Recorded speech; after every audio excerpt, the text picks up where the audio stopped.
चलिए स्टार्ट करते हैं भैया। डीलिस्टिंग हम बहुत अच्छे से जानते हैं कि दो तरह से होती है, वॉलंटरी और कंपल्सरीली। वॉलंटरी में दो तरीके, without exit opportunity, with exit opportunity. कल ये दोनों टॉपिक हम खत्म कर चुके थे। सबसे बड़ा टॉपिक था विद एग्जिट अपॉर्चुनिटी डीलिस्टिंग। अब आगे बात करते हैं। डीलिस्टिंग कल खत्म हो गई थी, एग्जिट अपॉर्चुनिटी वाली भी। अब इस पूरी प्रोसेस में कुछ कंपनी के ऑब्लिगेशंस हैं और कुछ एक्वायरर के ऑब्लिगेशंस। कंपनी के क्या ऑब्लिगेशंस हैं आप सोचो। सबसे पहले होता है इनिशियल पब्लिक अनाउंसमेंट और फिर स्टॉक एक्सचेंज की अप्रूवल के बाद होता है डिटेल पब्लिक अनाउंसमेंट। तो ये पूरा टॉपिक डिटेल पब्लिक अनाउंसमेंट के बाद क्या करना है उससे रिलेटेड है। एक ही टॉपिक है, ये पूरे ऑब्लिगेशन एक ही हैं ओवरऑल। ये पूरा ऑब्लिगेशन के चार जो पार्ट हैं ये एक ही ऑब्लिगेशन के हिस्से हैं कि जब डिटेल पब्लिक अनाउंसमेंट रिसीव हो, upon receipt of detail public announcement, company के बोर्ड ऑफ डायरेक्टर को एक कमिटी बनानी होगी। कमिटी किसकी होगी? इंडिपेंडेंट डायरेक्टर्स की, जो रीजन रिकमेंडेशन दे शेयर होल्डर्स को कि उन्हें पार्टिसिपेट करना चाहिए एग्जिट अपॉर्चुनिटी में या नहीं, हाँ तो क्यों, नहीं तो क्यों नहीं। कमिटी ऑफ इंडिपेंडेंट डायरेक्टर्स जो होंगे वो प्रोवाइड करेंगे रिटर्न रिकमेंडेशन। कंपनी के डिलिस्टिंग का अक्वायरर ने, प्रमोटर ने डिटेल पब्लिक अनाउंसमेंट दिया। Upon receipt of the detail public announcement, the company should constitute, the board of the company should constitute a committee of independent director to provide the reason recommendation on the delisting offer. Independent director की committee return recommendation देगी delisting के proposal पर, directors को जमा करवाएगी। इस recommendation के लिए अगर वो कमेटी चाहे तो आउटसाइडर्स, एक्सपर्ट्स की एडवाइस ले सकती है। उस कमेटी की मीटिंग में कितने लोगों ने हाँ किया डिलिस्टिंग के फेवर में रिकमेंडेशन देने को और कितने लोगों ने मना किया, उसकी वोटिंग पैटर्न भी उन्हें देना पड़ेगा। रीजन रिकमेंडेशन देते टाइम डिस्क्लोज करें voting pattern of the meeting. चौथा, इस रिकमेंडेशन को कहां कैसे पब्लिश करोगे? पब्लिक अनाउंसमेंट के बाद ये होगा, लेकिन ये रिकमेंडेशन पब्लिश कब हो जानी चाहिए? ऑफर ओपन होने के पहले, राइट। बिडिंग पीरियड कमेंस होने के पहले ये पब्लिश हो जानी चाहिए। कहां? न्यूज़पेपर्स में। कौन से न्यूज़पेपर में? जिनमें डिटेल पब्लिक अनाउंसमेंट पब्लिश हुआ था। कहां कहां हुआ था? हिंदी, इंग्लिश और वर्नाक्युलर। It's it.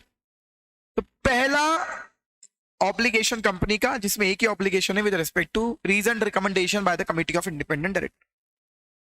ठीक, आगे आते हैं। अक्वायरर के क्या ऑब्लिगेशंस? पहला ऑब्लिगेशन पैसा अरेंज कर देना। Firm arrangement have been done regarding amount required for the implementation of exit opportunity. Firm arrangement कर दो।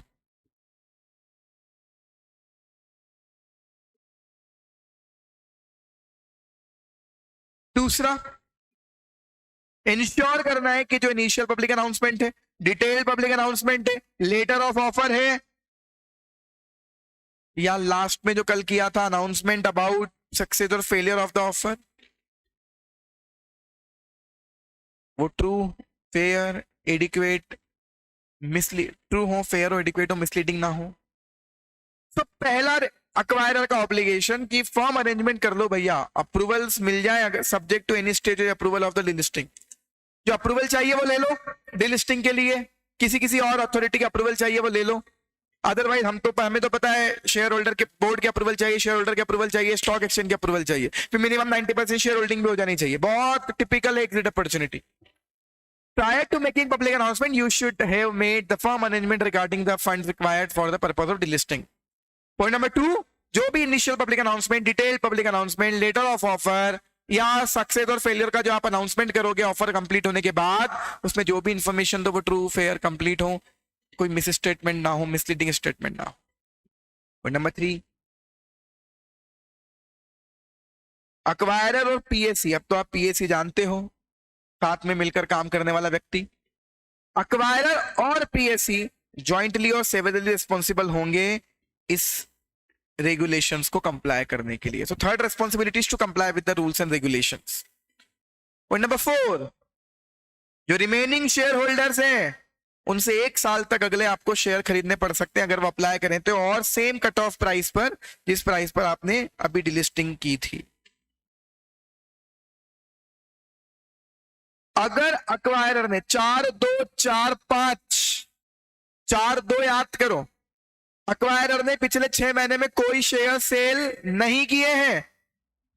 Is this clear? यही बोर्ड भी बताएगा अपनी मीटिंग के बाद। सो नेक्स्ट कंडीशन यही है उससे रिलेटेड कि अक्वायरर ने पिछले 6 महीने में तो बेचे नहीं हो, वो तो है ही। डिलिस्टिंग ऑफर के दौरान भी अक्वायरर शेयर नहीं बेच सकता। रीजन है ना, क्यों बेचोगे तुम शेयर, तुमको तो खरीदना है ना। During the listing period acquirer can not sell share of the company, acquirer के ऑब्लिगेशन। नाउ ये रही भैया डिलिस्टिंग की प्रोसीजर। कौन सी procedure? From all the stock exchange, मतलब सही मायने में क्या देनी है अगर आपको? एग्जिट अपॉर्चुनिटी वाली डिलिस्टिंग। क्या करना है? इनिशियल पब्लिक अनाउंसमेंट होगा पहले, फिर हमने जहां बोला अनाउंसमेंट करने के पहले मर्चेंट बैंकर अपॉइंट होगा, फिर 21 दिन में बोर्ड ऑफ डायरेक्टर्स अप्रूव करेंगे उनकी मीटिंग बुलाकर, फिर उसके बाद शेयर होल्डर की मीटिंग बुलाकर वो अप्रूव करेंगे। शेयर होल्डर की मीटिंग में अप्रूव कैसे होगा? स्पेशल रिजोल्यूशन पास करवाकर according to the companies act सारे शेयर होल्डर में एटलीस्ट 75%। मीटिंग भी कैसे होगी, वोटिंग कैसे होगी? पोस्टल बैलेट और ई वोटिंग से, और टोटल का तो 75 और पब्लिक शेयर होल्डर का 2/3। स्टॉक एक्सचेंज को अप्लाई करना है इन प्रिंसिपल अप्रूवल के लिए। इसके बाद मिल जाए अप्रूवल, एस्क्रो अकाउंट खुलवा लेना, एस्क्रो अकाउंट खुलवा लेना। एस्क्रो अकाउंट में पहले पैसा जमा करवाना है 25% ऑफ द कंसिडरेशन, बाद में पैसा जमा करवाना है बचा हुआ 75। जब सब हो जाए, डिटेल पब्लिक अनाउंसमेंट अप्रूवल मिल जाए, सब हो जाए, डिटेल पब्लिक अनाउंसमेंट होगा, फिर सबको घर पर भेजोगे letter of offer. Public announcement में लिखा रहेगा कौन सी डेट को रिकॉर्ड डेट मानेंगे, जिनको एग्जिट अपॉर्चुनिटी मिलेगी उनको घर पे भेजेंगे लेटर ऑफ ऑफर। फिर बिडिंग चालू होगी, बिडिंग मिनिमम खुली रहनी चाहिए 5 दिन के लिए। बिडिंग चालू होगी, लोग बिडिंग करेंगे, बिडिंग के अकॉर्डिंग आप रिवर्स बुक बिल्डिंग के थ्रू क्या करोगे? प्राइस कैलकुलेट करोगे। प्राइस अगर आपको पसंद नहीं आती है तो प्रमोटर अक्वायरर काउंटर ऑफर दे सकता है। ऑफर फेल हो जाए तो शेयर्स रिलीज कर देना, एस्क्रो अकाउंट का पैसा वापस ले जाना, हमारे पास फाइनल अप्रूवल के लिए अप्लाई मत करना। अगर आप एक्सेप्ट होता है, सारी कंडीशन फुलफिल होती हैं, डिलिस्टिंग प्रपोजल सक्सेस होता है तो शेयर होल्डर को पेमेंट कर देना और स्टॉक एक्सचेंज को फाइनल डिलिस्टिंग के एप्लीकेशन के लिए अप्लाई कर देना। उसके बाद स्टॉक एक्सचेंज डिलिस्ट कर देगी। मैं मान लूं यहां तक सबको सब कुछ क्लियर है।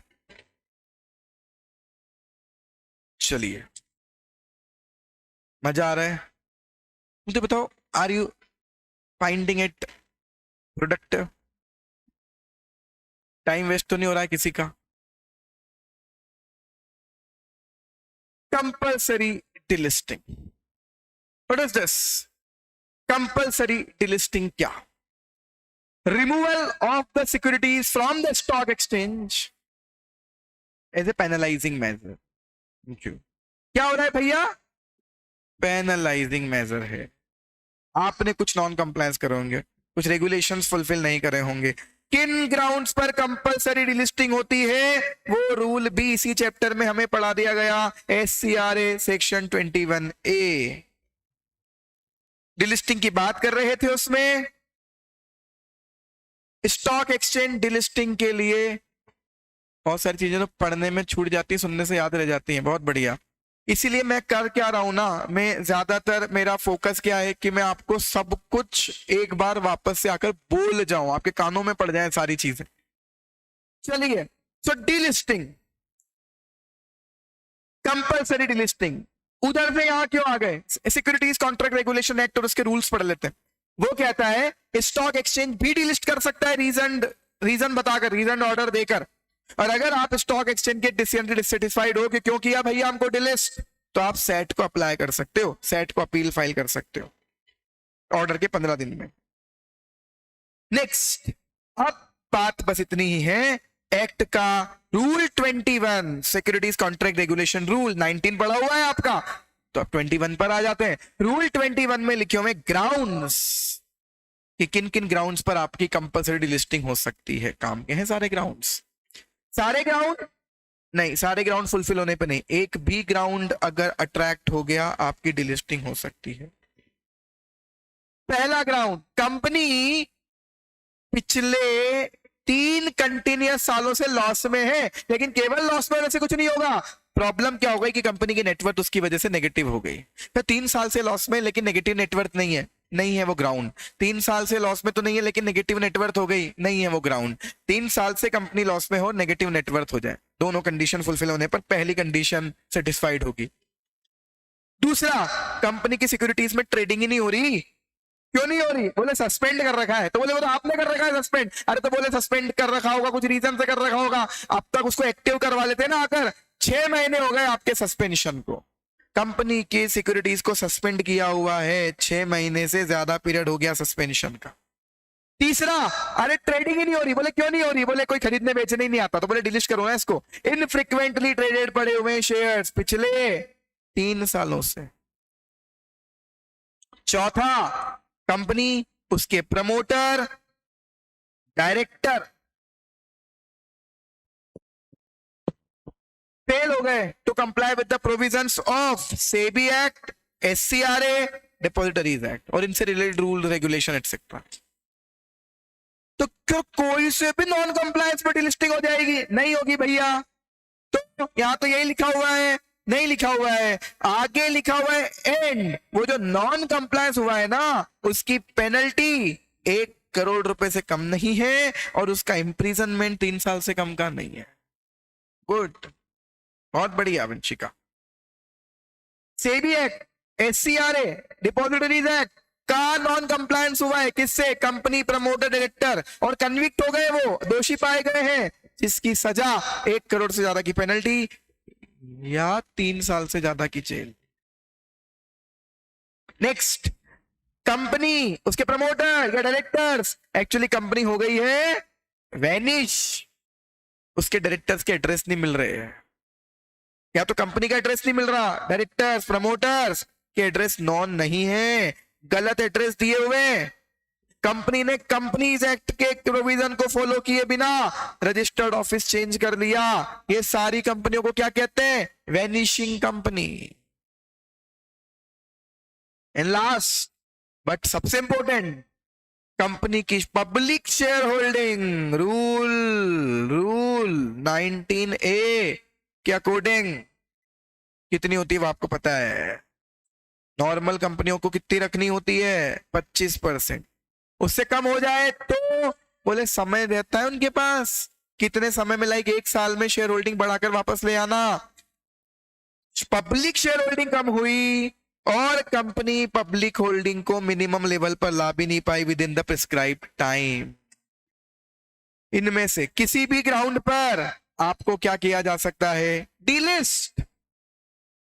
कंपनी की 3 साल से लॉस में, नेटवर्थ नेगेटिव हो गई है, कंपनी की सिक्योरिटीज में ट्रेडिंग सस्पेंड है 6 महीने से ज्यादा, कंपनी के शेयर इनफ्रीक्वेंटली ट्रेडेड है 3 साल से, कंपनी प्रमोटर डायरेक्टर से गलती हुई है, कौन से लॉ, कौन से एक्ट का non compliance? Companies act, SCRA, SEBI act, SCRA, depositories act, convict पाए गए उसमें 1 करोड़ से ज्यादा की पेनल्टी, उस नॉन कंप्लायंस किया 3 साल से ज्यादा की जेल है, कंपनी प्रमोटर डायरेक्टर्स के एड्रेस नहीं मिल रहे, गलत एड्रेस दिए हुए, कंपनी का एड्रेस शिफ्ट कर लिया रजिस्टर्ड ऑफिस बिना लॉ फॉलो किए, और कंपनी की पब्लिक शेयर होल्डिंग मिनिमम से कम है और टाइम प्रिस्क्राइब्ड में भी वो आप उसको बढ़ाकर मिनिमम पर नहीं ला पाए।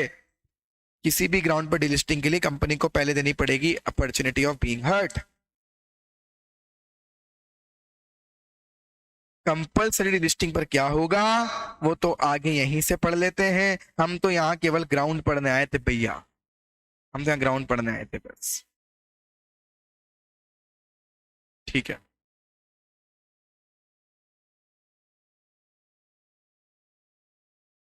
हाँ मेरे फेवरेट राहुल गांधी जी एमपी के दौरे पर हैं, मुझे पता है, आपने बल नहीं बोला, अच्छा हुआ। राहुल गांधी जी भी एमपी में आए हुए हैं, प्रियंका गांधी जी भी एमपी में आई हुई हैं, और प्रियंका गांधी जी तो इंदौर भी आई थी, उन्हें इंदौर में एक व्यक्ति ने खाली बुके पकड़ा दिया।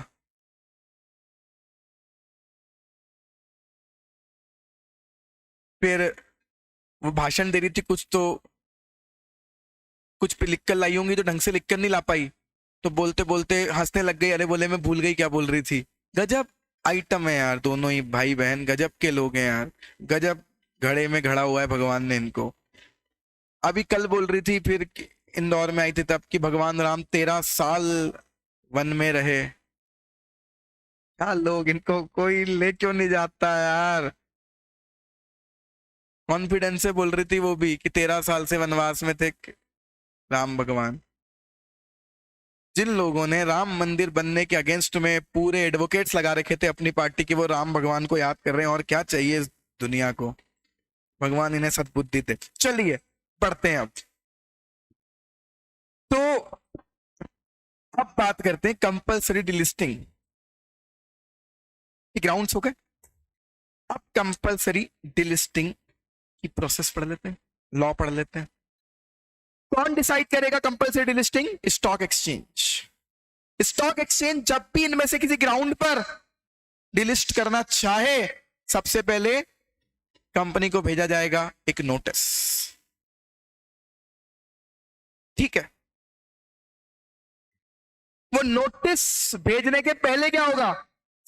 एक स्टॉक एक्सचेंज खुद डिसाइड नहीं करेगा कि हम भेज दें नोटिस। एक पैनल बनाई जाएगी, पैनल में होंगे 4 तरह के लोग, टोटल मिला के होंगे 5 लोग। 2 तो एग्जीक्यूटिव डायरेक्टर होंगे, 2 डायरेक्टर होंगे स्टॉक एक्सचेंज के। एक होगा इन्वेस्टर एसोसिएशन का रिप्रेजेंटेटिव, एक होगा एमसीए का रिप्रेजेंटेटिव,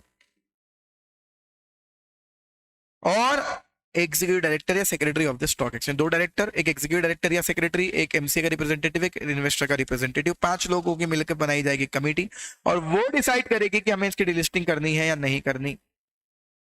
लेकिन ये पैनल की मीटिंग हो उसके पहले 14 डेज पहले,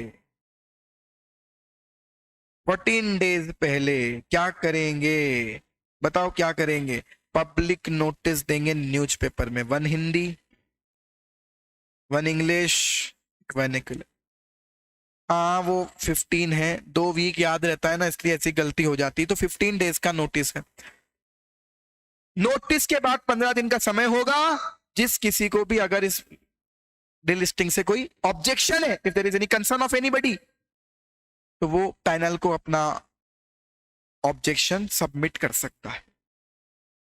पैनल की मीटिंग होगी, अगर पैनल सेटिस्फाइड नहीं है किसी भी रीजन से, तो पैनल फाइनल करेगा या तो कंपनी रिप्रेजेंटेशन दे, कुछ रिप्रेजेंटेशन कंपनी भी देगी कि क्यों हमें डिलिस्ट मत करो, कुछ रिप्रेजेंटेशन कौन देंगे? पब्लिक। उसके बाद भी उन्हें लगता है कि डिलिस्टिंग करनी चाहिए तो डिलिस्टिंग का ऑर्डर दे देंगे। ठीक है, नाउ ये बाद में पढ़ते हैं, आते हैं थोड़ी देर बाद इस पर। अब उसके बाद क्या होगा? डिलिस्टिंग ऑर्डर का पब्लिक नोटिस पब्लिश कर दिया जाएगा, वही इंग्लिश, हिंदी, वर्नाक्युलर न्यूज़पेपर में। क्या दोगे? डिलिस्टिंग का फैक्ट बताओगे कि डिलिस्टिंग करना चाहते हैं, हम इसकी डिलिस्टिंग कर रहे हैं। कंपनी का नाम और एड्रेस बताएंगे। इक्विटी शेयर जो है उसकी फेयर वैल्यू बताएंगे, ताकि लोगों को पता चले, क्योंकि एग्जिट अपॉर्चुनिटी यहां भी मिलेगी तो पता चले कितने पर ये ऑलमोस्ट खरीदने वाले हैं। कंपनी के शेयर की फेयर वैल्यू, प्रमोटर्स के नेम और एड्रेस। क्यों? अरे यही तो पैसा देके आपके शेयर खरीदेंगे, दैट्स इट। और दूसरे सारे स्टॉक एक्सचेंज को भी बता दिया जाएगा कि हम इसको डिलिस्ट कर रहे हैं, क्योंकि अभी दूसरे सारे स्टॉक एक्सचेंज भी डिलिस्ट करेंगे। नहीं नहीं नहीं सर, बीएसई डिलिस्ट करेगा तो एनएसई थोड़ी करेगा। अरे क्यों नहीं करेगा भैया? अगर बीएसई करेगा और एनएसई नहीं करेगा तो फिर तो एग्जिट अपॉर्चुनिटी देनी क्यों थी? सब जगह से डिलिस्टिंग होगी। ठीक, आगे कंपलसरी डिलिस्टिंग के केस में पब्लिक का क्या राइट है? पब्लिक को राइट है कि एक तो रिप्रेजेंटेशन जमा करा दे और दूसरा शेयर सरेंडर कर दे और अपने पैसे ले जाए प्रमोटर से। तो रिकॉग्नाइज स्टॉक एक्सचेंज अपॉइंट करेगी इंडिपेंडेंट वैल्यूअर को, जो इस शेयर की फेयर वैल्यू कैलकुलेट करेंगे।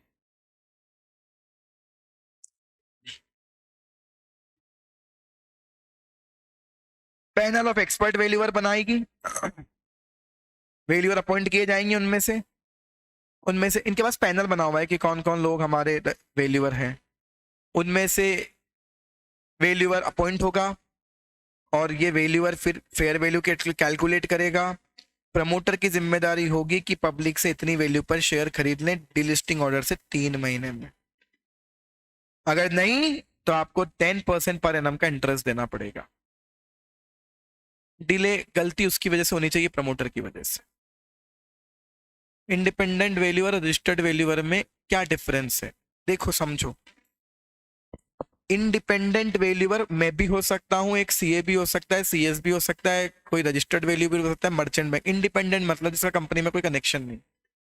और वैल्यूएशन का काम कौन कौन करते हैं? चार्टर्ड अकाउंटेंट्स, मर्चेंट बैंकर और एक्सपर्ट लोग, जिन्हें कहा जाता है रजिस्टर्ड वैल्यूअर। तो ये हो गई प्रोफेशनल क्वालिफिकेशन।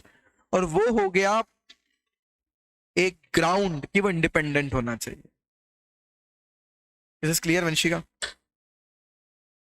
बस तो ऐसे होगी डिलिस्टिंग, प्रमोटर्स पैसे पे करेंगे और फिर डिलिस्टिंग हो जाएगी। कंपलसरी डिलिस्टिंग के कॉन्सिक्वेंसेस बता रहे हैं, लेकिन हम पहले प्रोसीजर पढ़ लेते हैं। क्या होगा?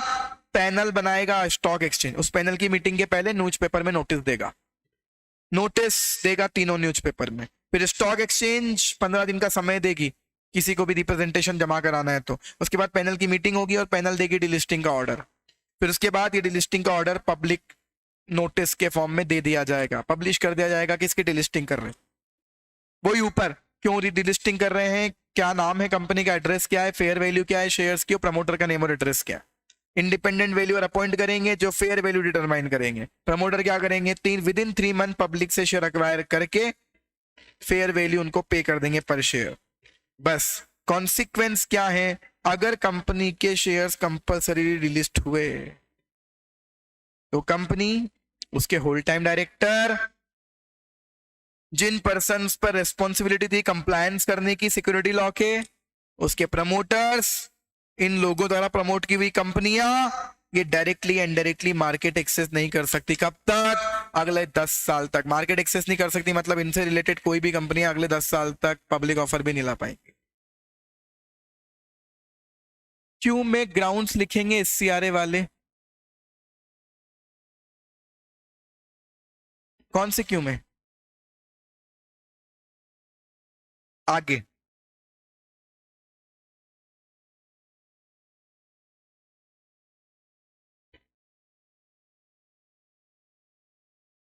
अगर डिलिस्टिंग वॉलेंट्री हुई है तो 3 साल, और अगर डिलिस्टिंग कंपलसरी हुई है तो 10 साल का डिबारमेंट होता है। आईपीओ पे थोड़ी ला सकते हैं, डिबार नहीं है। मार्केट एक्सेस से तुमने मना कर दिया। 3 साल अगर वॉलेंट्री हुई है,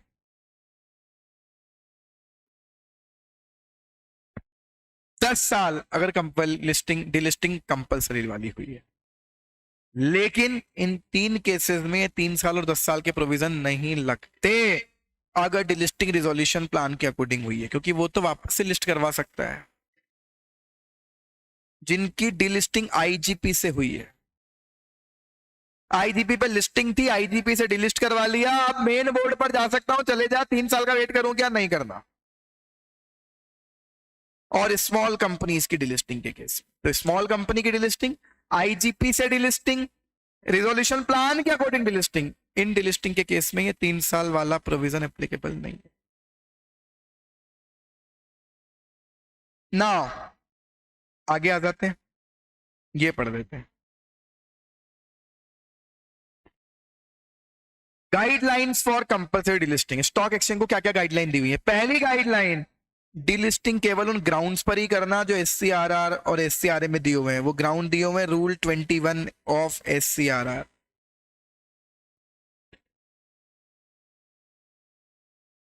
स्टॉक एक्सचेंज रीजनेबल स्टेप ले to trace the promoters of a company whose equity shares are proposed to be delisted। उनको ढूंढने की कोशिश करो अगर वो गायब हैं तो। स्टॉक एक्सचेंज को बताना पड़ेगा, कंसीडर करना पड़ेगा किस नेचर के, किस एक्सटेंट के नॉन कंप्लायंस किए हैं कंपनी ने, और कितने पब्लिक शेयर होल्डर अफेक्ट हुए हैं। डाउट आएगा बच्चों को, ये क्या देख रहे हो? अरे ये देख रहे हैं भैया कि क्या देखकर डिसाइड करें कि डिलिस्टिंग करनी नहीं। नहीं यार सर, वो तो ग्राउंड देखे ना। ग्राउंड तो देख लिए बेटा कि नॉन कंप्लायंस हुआ है। इंपैक्ट कितना हो सकता है वो रोक लें कि यार ठीक है, इतनी बड़ी गलती नहीं हुई है इनसे, नहीं करते नॉन कंप्लायंस, नहीं करते डिलिस्टिंग।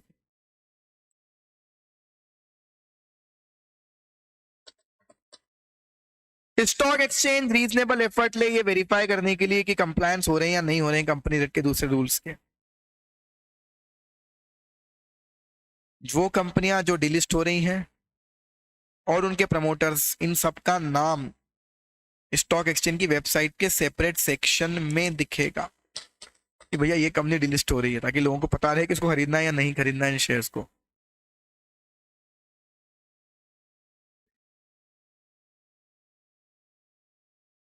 अगर प्रमोटर गायब भी हो गए, नॉन कंप्लायंस करके मिल ही नहीं रहे, तो क्या करना पड़ेगा? तो भैया प्रोसिक्यूशन फाइल करो उनके अगेंस्ट में, केस फाइल करो उनके अगेंस्ट में, अगर वो ट्रेस नहीं हो रहे तो।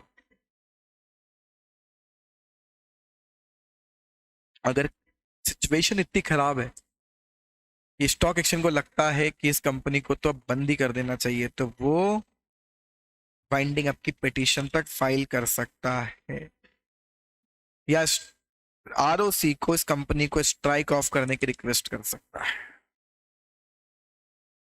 क्या बात है सर? अगर का नॉन कंप्लायंस इस लेवल का है, एप्लीकेबल प्रोविजंस ऐसे हैं, एक केस ऐसा है कि जिस तरह के प्रोविजन अट्रैक्ट हो रहे हैं, उनको लगता है इस कंपनी को बंद करवा देना चाहिए, तो वाइंडिंग आपकी पिटीशन भी फाइल कर सकता है, या आरओसी को कंपनी को वाइंड स्ट्राइक ऑफ करने के लिए रिक्वेस्ट कर सकता है। That's it. चलिए, और तो सब हो गया।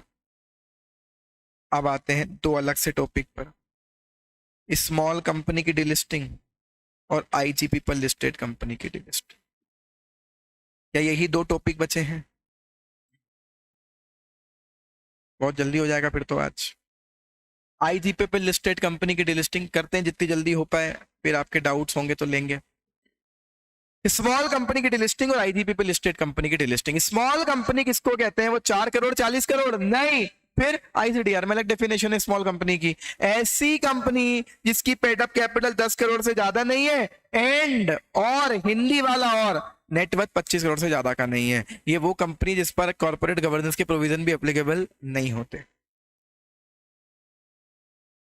कंपनी की कैपिटल 10 करोड़ से कम, नेटवर्थ 25 करोड़ से कम। कंपनी के पिछले 12 महीने में जो शेयर की डीलिंग हो रही है, टोटल शेयर्स के 10% से कम की ट्रेडिंग हो रही है, तो क्या करेंगे? एग्जिट अपॉर्चुनिटी देके क्या कर, पब्लिक अनाउंसमेंट करके क्या करेंगे? एग्जिट अपॉर्चुनिटी तो पब्लिक है ही नहीं इन्वॉल्व, क्या करोगे पब्लिक अनाउंसमेंट? तो इन लोगों पर जब आप स्मॉल कंपनी हो, डिलिस्ट होते हो, तो पब्लिक अनाउंसमेंट के प्रोविजन एप्लीकेबल नहीं, एग्जिट अपॉर्चुनिटी वाला प्रोविजन एप्लीकेबल है। तो भारी भरकम प्रोसेस फॉलो नहीं करनी। इक्विटी शेयर्स जिनकी ट्रेडिंग हुई है पिछले 12 महीने में, वो टोटल लिस्टेड शेयर के 10% से कम है। और तीसरा, कंपनी को कभी भी सस्पेंड नहीं किया हो, छोटा हो कंपनी, खोटी नहीं चलेगी, छोटी कंपनी हो, खोटी नहीं होनी चाहिए, खराब कंपनी नहीं होनी चाहिए। कंपनी को पिछले 1 साल में कभी भी कंपनी की ट्रेडिंग को किसी नॉन कंप्लायंस की वजह से टर्मिनेट नहीं किया, सस्पेंड नहीं किया। 10 करोड़ से कम, 25 करोड़ से कम नेट कैपिटल और नेटवर्थ, पिछले साल में जो ट्रेडिंग हुई है, टोटल शेयर्स के 10% से कम की ट्रेडिंग हुई है, listed share, total listed share के 10% से कम की ट्रेडिंग हुई है, और पिछले 1 साल में कंपनी के शेयर्स को कभी भी सस्पेंड नहीं किया है। ये हो गया तो आपकी कंपनी को मान लेंगे स्मॉल कंपनी, बिना पब्लिक अनाउंसमेंट के प्रोविजन फॉलो के डिलिस्टिंग करवाई जा सकती है। क्या करेंगे? जो कुछ नहीं, क्या ही कर लेंगे, मर्चेंट बैंकर अपॉइंट करो, मैनेजर टू द ऑफर, और एग्जिट प्राइस कैलकुलेट कर दो। एग्जिट प्राइस कैसे कैलकुलेट होती है? वो जो आपने एग्जिट अपॉर्चुनिटी के टाइम पर कैलकुलेट करी थी, फ्लोर प्राइस जैसे, वैसे ही होगी, टेक ओवर कोड के अकॉर्डिंग होगी, वही रूल। सो आप एग्जिट प्राइस कैलकुलेट कर लो, एग्जिट प्राइस इस रूल के अकॉर्डिंग कैलकुलेटेड प्राइस से कम नहीं होनी चाहिए। तो यहां बीटिंग वीटिंग नहीं करवाएंगे, नहीं करवाएंगे। कंपनी और मर्चेंट बैंकर आपस में डिसाइड कर लेंगे तो कम ही डिसाइड करेंगे, जो कम ही प्राइस रखेंगे, नहीं रखेंगे ना, वो जो रूल है, rule 8 of take over code, उससे कम प्राइस तो नहीं होगी, उससे कम प्राइस पर नहीं हो सकते। अरे हो गया क्या? क्या फ्लोर प्राइस इससे ज्यादा हो सकती है क्या? जो फाइनल प्राइस है, मतलब यहाँ तो फ्लोर तो होगा नहीं, वो इससे ज्यादा हो सकती है? हाँ हो सकती है। तो यहाँ क्यों लिखा था फ्लोर प्राइस? इसलिए लिखा था कि जो से एग्जिट अपॉर्चुनिटी के टाइम आपने फ्लोर प्राइस निकाली थी, वैसे यहाँ फाइनल प्राइस निकलेगी उसी रूल के अकॉर्डिंग। अब अक्वायरर्स इंडिविजुअली नोटिस भेजें, किसको? पब्लिक शेयर होल्डर को, individually write to all the public share holder. Next, 90% investors की क्या मिल जानी चाहिए? 90% शेयर होल्डर की मिल जाए कंसेंट। सबका 90 नहीं, पब्लिक शेयर होल्डर के 90% की कंसेंट मिल जाए।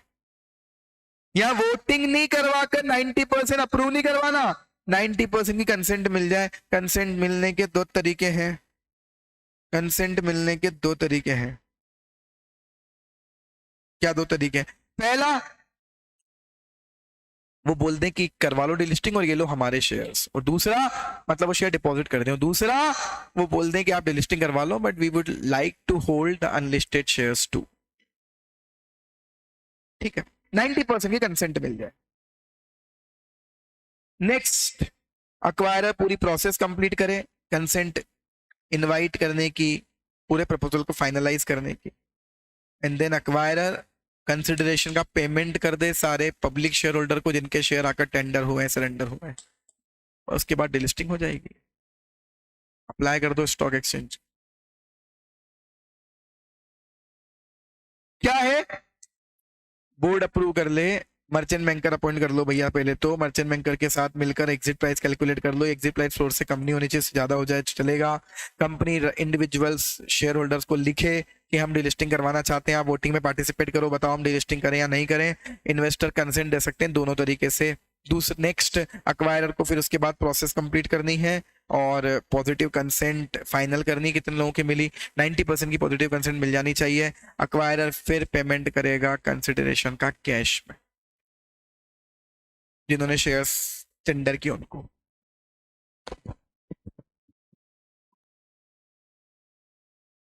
अगर लेट हो गए पे करने में तो 15 दिन में देना है। कहां से 15 दिन में? Expiry of 75 working days mentioned in clause E. आना भैया, तो जिस दिन आपने फर्स्ट कम्युनिकेशन किया था, किसका? क्लोज सी के अकॉर्डिंग। क्या था क्लोज सी के अकॉर्डिंग? आपने इंडिविजुअली लिखा था, वहां से 75 डेज में क्या हो जाना चाहिए? Process complete. और यहां से 15 दिन में अक्वायरर पेमेंट कर देगा, डिले करेगा तो 10% का इंटरेस्ट देना है। बताओ कोई प्रॉब्लम? 90% की कंसेंट मिल जाए।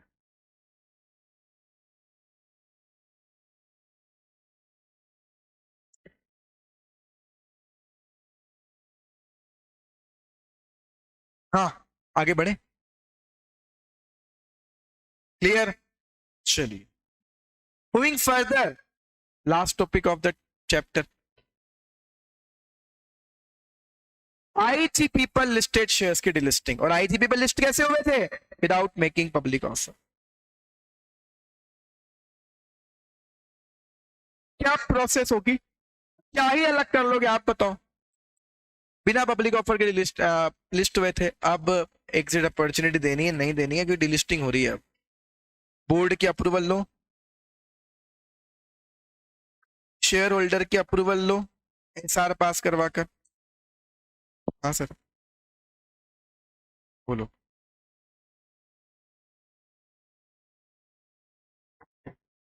इसको बोलता हूँ आज, अभी बोलता हूँ। मत डालो ना, जब तक नहीं आया अपन क्यों डालें? नहीं मत डालो सर, नहीं तो डालना है या नहीं डालना है? अगर नहीं डाल सकते मत डालो, डालना है तो कंपलसरी हो गया डाल दो। हाँ हाँ हाँ हाँ ठीक है, बाकी आ जाएगा इसका, मैं करवाता हूँ यार, भूल गया था मैं खुद। और बात हो गई थी कल वो रेरा वाली। ठीक है ठीक है ठीक है ठीक है, ओके। बोर्ड से अप्रूवल होगा, शेयर होल्डर से अप्रूवल होगा, शेयर होल्डर की अप्रूवल एसआर से होगी, पोस्टल बैलेट या ई वोटिंग से, सब वही है।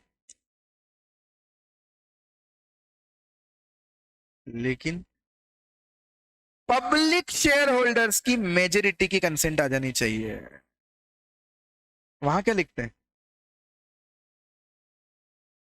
जब स्मॉल कंपनी का करवाया था इतना नाटक ही नहीं हुआ। यहाँ तो है। वहां क्या है? जब एग्जिट अपॉर्चुनिटी दी थी आपने बड़ी कंपनी में, तब कह रहे थे पब्लिक का 2/3 का मिल जाए। यहाँ कह रहे हैं पब्लिक शेयर होल्डर का मेजोरिटी की कंसेंट मिल जाए, तब एसआर पास मानेंगे।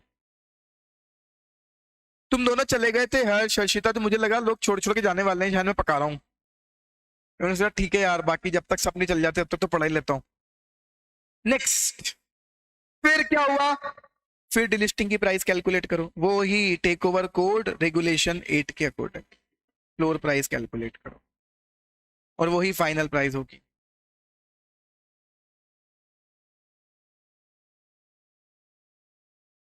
ठीक है, क्या इससे ज्यादा प्राइस भी ऑफर कर सकते हैं? तो इस बात के लिए तो आप मुझसे बिना पूछे बोल दोगे हाँ, स्मॉल कंपनी में भी सेम था, यहाँ भी सेम है, ये मिनिमम प्राइस ज्यादा दे सकते हो, पर नॉर्मल एग्जिट अपॉर्चुनिटी में बिडिंग करते थे, यहाँ ऐसा कुछ नहीं होगा। काम की बात तो केवल यही है यहाँ पॉइंट नंबर डी में जो लिखा है, बाकी बोर्ड अप्रूवल, शेयर होल्डर के अप्रूवल और डिटर्मिनेशन ऑफ द प्राइस। काम की बात क्या है? 75% पहुंच जाए शेयर होल्डिंग किसकी? प्रमोटर की, अक्वायरर की। अरे और सर देखो भैया सुनो ध्यान से, वॉलेंट्री डिलिस्टिंग बिना एग्जिट अपॉर्चुनिटी के ऐसा कोई नाटक ही नहीं। Voluntary delisting with exit opportunity, promoter की शेयर होल्डिंग 90 पहुंच जाए। कंपल्सरी लिस्टिंग, कोई प्रमोटर की शेयर होल्डिंग पहुंचने की जरूरत नहीं है, बस वो अपॉर्चुनिटी दे, शेयर खरीद ले, खत्म हो जाए काम। स्मॉल कंपनी, प्रमोटर की शेयर होल्डिंग पहुंच जाए नहीं पहुंच जाए, 90% की कंसेंट मिल जाए। आईजीपी पे लिस्टेड के लिए बोल रहे हैं 75% शेयर होल्डिंग पहुंच जाए किसकी? अक्वायरर। और 50% share of the public share holder are tender. Public share holder में से 50% अप्लाई कर दें और प्रमोटर की शेयर होल्डिंग, अक्वायरर की शेयर होल्डिंग 75 पर पहुंच जाए। अक्वायरर की शेयर होल्डिंग 75 पर पहुंच जाए और 50% पब्लिक शेयर होल्डर्स इस मीटिंग में सॉरी इस प्रोसेस में शेयर टेंडर कर दें, बस फिर स्टॉक एक्सचेंज की अप्रूवल ले लो, हो गई आपकी delisting.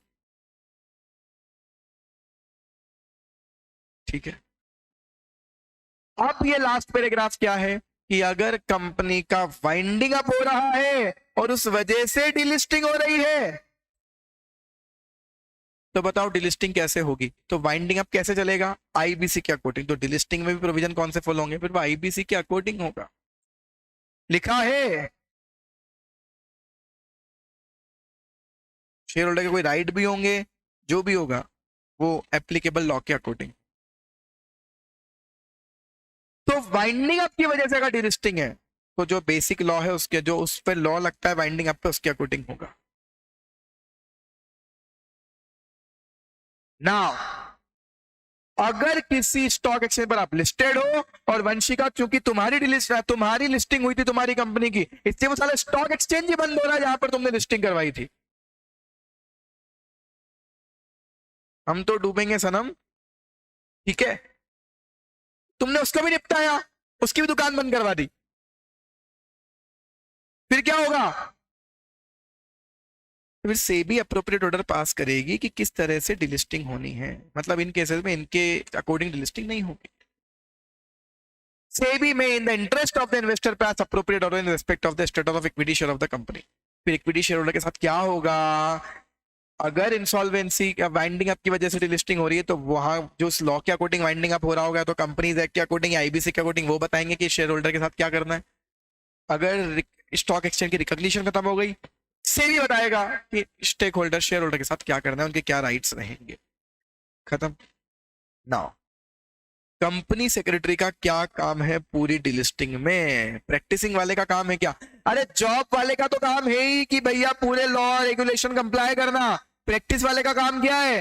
Peer reviewed company secretary appoint होगा ड्यू डिलिजेंस करने के लिए, पिछले 3 साल में जितने भी ट्रेडिंग हुई है, बाइंग सेलिंग डीलिंग हुई है अक्वायरर द्वारा, टॉप 25 शेयर होल्डर द्वारा, उन सबका करेगा पीयर रिव्यू, ये देखने के लिए कि वो रीलिस्टिंग रेगुलेशन का नॉन कंप्लायंस तो नहीं हुआ है।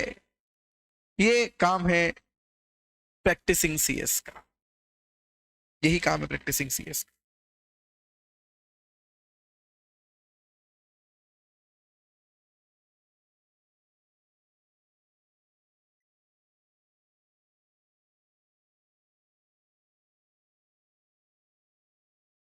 क्या हुआ? केस क्या हुआ था? एनएसी ने शोकॉज नोटिस इशू किया था 26 अगस्त 2020 को कंपनी को कि क्यों अपीलेंट कंपनी को डिलिस्ट ना कर दिया जाए। क्यों? नॉन कंटिन्यूस नॉन कंप्लायंस था कुछ रेगुलेशंस का। रेस्पोंडेंट ने 4 सितंबर को मेल कर दिया, respondent send an email, sorry फिर वापस एनएससी ने मेल भेजा कि भैया आपका कोई रिप्लाई हमें अब तक नहीं मिला। डिलिस्टिंग कंपनी ने इस चीज को कंसिडर किया और ऑर्डर पास कर दिया कि हम कंपल्सरी डिलिस्ट कर रहे हैं। अपीलेंट ने इसके अगेंस्ट में अपील कर दी। कहां करी होगी? सेट में। अपीलेंट ने क्या बोला कि हमें इस ऑर्डर को पास करने के पहले अपॉर्चुनिटी ऑफ बीइंग हर्ड मिला ही नहीं।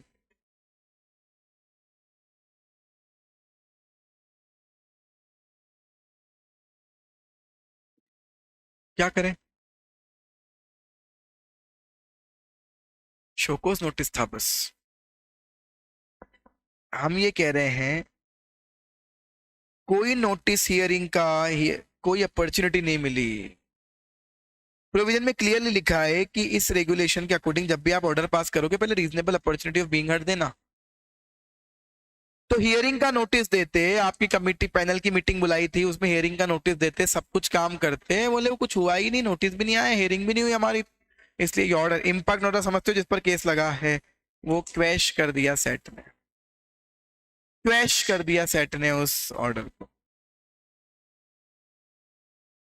डायरेक्ट सेट के पास कैसे फाइल कर दिया? कहां करते? स्टॉक एक्सचेंज के कंपल्सरी डिलिस्टिंग के ऑर्डर के अगेंस्ट में अपील कहां होगी? सेट में। बहुत बहुत धन्यवाद आप सबका। पब्लिक शेयर होल्डर किसे कहते हैं हम जानते हैं अच्छे से, अदर देन प्रमोटर और डीआर होल्डर्स जो कस्टोडियन के पास रखे हैं शेयर जिनके अगेंस्ट में डीआर इशूड है, ये पब्लिक शेयर होल्डिंग में काउंट नहीं होते। बताइए कोई डाउट इस चैप्टर में? ये चैप्टर खत्म भैया, फाइनल पूरा खत्म हो गया ना, कुछ बचा तो नहीं है? विदाउट एग्जिट अपॉर्चुनिटी, अरे खत्म कर देंगे 5 मिनट में। विदाउट एग्जिट अपॉर्चुनिटी क्या करना है? बोर्ड मीटिंग करनी है, फिर क्या करना है? नोटिस देना है, न्यूज़पेपर में रीजन बताना है डिलिस्टिंग का, फिर स्टॉक एक्सचेंज को अप्लाई करना है डिलिस्टिंग के लिए, फिर बस अपनी डिलिस्टिंग हो जाएगी। नेक्स्ट एनुअल रिपोर्ट में इसका फैक्ट डिस्क्लोज कर देना। एग्जिट अपॉर्चुनिटी बहुत बड़ी प्रोसेस है। पहले कंपनी मर्चेंट क्या होगा? मर्चेंट बैंकर अपॉइंट होगा, फिर क्या होगा? इनिशियल पब्लिक अनाउंसमेंट होगा, फिर क्या होगा? उसके बाद बोर्ड मीटिंग होगी, उसके पहले peer reviewed company secretary appoint होगा, ड्यू डिलिजेंस करके देगा, फिर बोर्ड मीटिंग करेगा, फिर बोर्ड मीटिंग करके क्या करेगा? फिर बोर्ड मीटिंग करके एक सर्टिफिकेट जमा करवाएगा। किसको जमा करवाएगा? स्टॉक एक्सचेंज को, कि भैया ये सब सही है, नॉन कंप्लायंस नहीं है, सब 4, 2, 4, 5 कंप्लाई हो गए। हाँ शिका क्या हुआ? फिर क्या होगा? फिर डिटेल पब्लिक, फिर क्या होगा? डिटेल पब्लिक अनाउंसमेंट होगा, फिर सॉरी एसआर पास होगा, शेयर होल्डर्स की मीटिंग बुलाएंगे, एसआर पास होगा, डिटेल पब्लिक अनाउंसमेंट होगा, स्टॉक एक्सचेंज के पास इन प्रिंसिपल अप्रूवल के लिए अप्लाई करेंगे।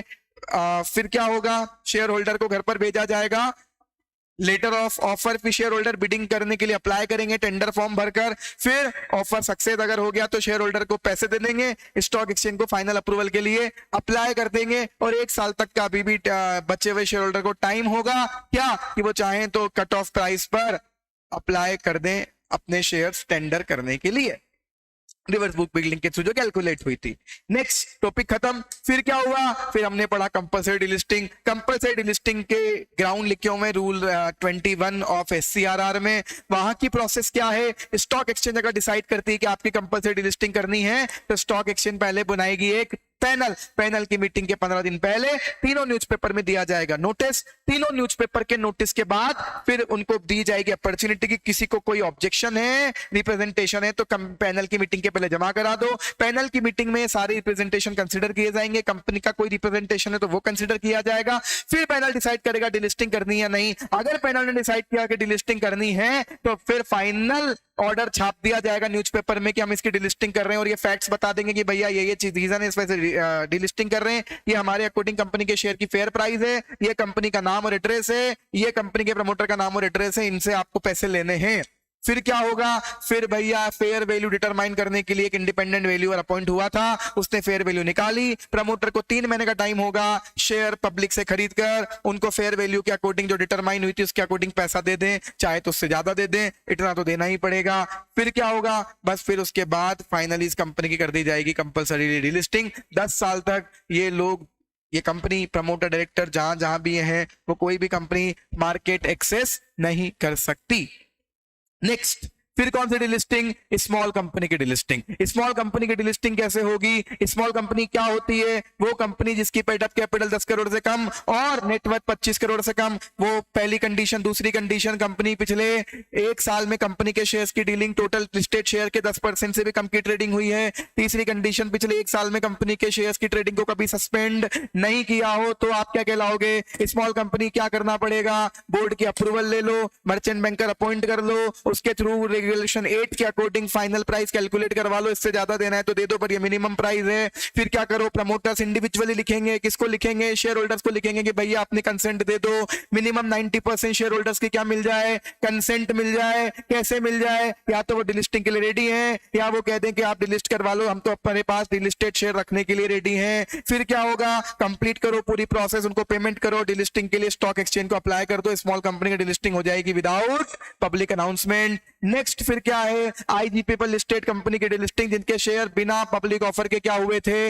लिस्ट हुए थे। कैसे होगी डिलिस्टिंग? बोर्ड की अप्रूवल मिलेगी, शेयर होल्डर का एसआर पास करवाना है, फिर क्या करवाना है? Final price, offer price calculate करनी है। फिर क्या करना है? फिर भैया स्पेशल रिजोल्यूशन पास करवाना है, वो तो ठीक है। मिनिमम प्रमोटर की शेयर, फिर लोग शेयर टेंडर करेंगे। प्रमोटर की शेयर होल्डिंग मिनिमम कितनी हो जाए? 75% प्रमोटर की शेयर होल्डिंग हो जाए। उसके बाद बस आपको स्टॉक एक्सचेंज के पास अप्लाई कर देना, आईजीपी पर लिस्टेड कंपनी की डिलिस्टिंग हो जाएगी।